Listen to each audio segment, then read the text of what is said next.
بجائے اس کے کہ مولویوں کو آپ سائنٹسٹ بنائیں, سائنٹسٹوں کو مولوی بنا دیں. کیا بات ہے, ٹھیک ہے, تو انشاءاللہ سائنٹسٹوں کو مولوی بنا. وہ سکھائی ایک انجینئر کو اسلام سکھایا ہم نے, پورے دوالے ہوئے اس کے پیچھے پڑ گئے. ایک انجینئر کو اسلام آ گیا, پورے کے پورے اس کے خلاف فتوے لگا رہے قتل کر دو. بالکل صحیح بات ہے. یہ تو کرتے ہیں. کیوں؟ آپ کا ایگو جو ہے نا وہ لو اسٹینڈرڈ پہ سیٹل ہو گئے. دکھائیے نا اس ایک انجینئر کو اسلام. کیا کیا آپ لوگوں نے اس کے ساتھ؟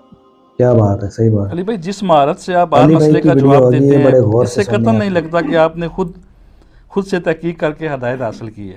سچ سچ بتائیں, آپ کو کس نے ٹرین کر کے علماء پر مسلط کر دیا ہے کیا کہ آج تمام فرقوں کے علماء اتنے پریشان ہیں؟ اللہ نے کیا جی مسلط. جب اللہ کسی کو مسلط کر دینا تو پھر پریشانی بنتی. اس میں اصل راز بتانا ہے آپ نے. راز ہے اللہ کی مدد, صحیح بات. اور تو کوئی راز نہیں ہے سر. یہ آپ لوگوں کا طریقہ واردات ہوتا ہے نا, ایک جماعت دوسری کے بارے میں کہتی ہے اس کو فورن فنڈنگ آتی ہے, اس کو ایجنسیوں نے اٹھایا ہے, اس کو فلاں نے اٹھایا ہے, اس کو فلاں نے اٹھایا ہے. وہ سر پتہ چل جاتے ہیں ہم جو کچھ کہہ رہے ہیں ہمیں آپ لوگوں کے بزرگوں نے اٹھایا ہے. آپ کے بزرگوں نے ہمیں بتایا تھا کہ دین وہ ہے جو کتاب اللہ میں ہے, جو بخاری میں ہے, مسلم میں ہے. جب ہم نے پڑھا تو سب سے پہلے آپ کے بزرگ فیل ہو گئے اس ٹیسٹ میں, تو پھر ہم نے کہا کہ آپ کے بزرگوں نے آپ کو آدھی بات سچ بتائی تھی کہ دین اس میں ہے, لیکن اس کے اندر جو دین تھا وہ آپ کو نہیں بتایا تھا, ہم نے وہ بتانا شروع کر دیا. تو اس میں کوئی کمال والی بات تو نہیں ہے. باقی یہ رہا کہ ظاہر ہے کہ ایک دن کی محنت تو نہیں ہے. میں یعنی 92 میں نے میٹرک کیا, 94 میں ایف ایس سی, تو آج آپ سمجھ لیں تقریباً 25-30 سال ہو گئے میں یعنی کتابیں پڑھتا ہوں, اور ظاہر ہے ایک دن کا نالج تو نہیں ہے. پھر کمپیریٹیو اسٹڈی بھی کرتا ہوں, اور یعنی میں تعصب سے پاک ہوں. میں کسی ایک ٹاپک کے اوپر بھی جب تحقیق کرنا شروع کرتا ہوں نا تو تمام مکاتب فکر کی کتابیں ان کے علماء کو پڑھتا ہوں, پھر خود بھی کتاب و سنت دیکھ کے تو آپٹیمل سولوشن پہ پہنچتا ہوں. حیات النبی پہ آپ میرا 2 گھنٹے کا مسئلہ نمبر 5 دیکھیں, اس کی شروع میں نے بتایا کہ ایک سمجھ لیں پوری اسائنمنٹ تھی حیات النبی کے اوپر. دنیا میں جتنی بڑی بڑی کتابیں لکھی گئی ہیں نا مکاتب فکر کی, 400-500 صفحوں کی کتابیں, وہ میں نے ساری پڑھی, نوٹس بنائے, پھر کمپیریٹیو اسٹڈی کر کے میں نے لیکچر 2 گھنٹے کا ریکارڈ کروایا.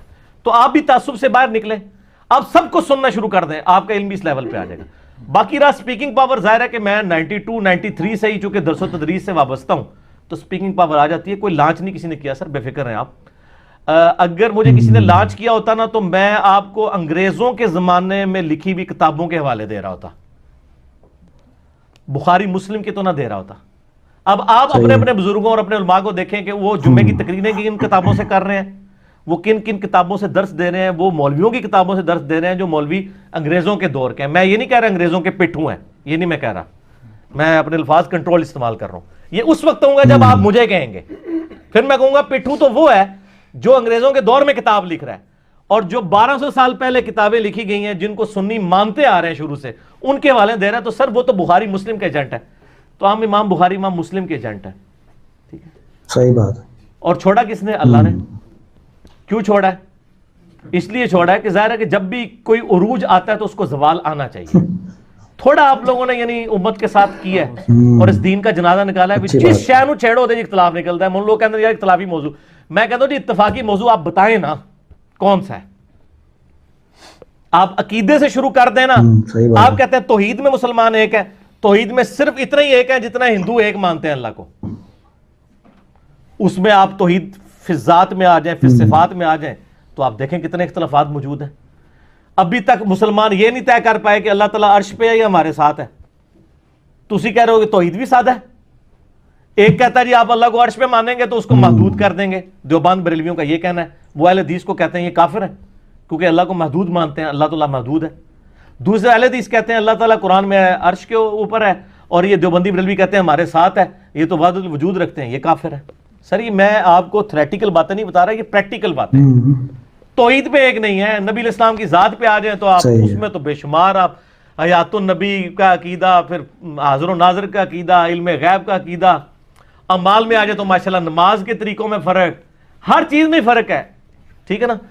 تو کاش میں کسی ایسی دنیا کا باشندہ ہوتا جہاں پہ یہ مسائل نہ ہوتے تو مجھے بھی نہ بولنا پڑتا.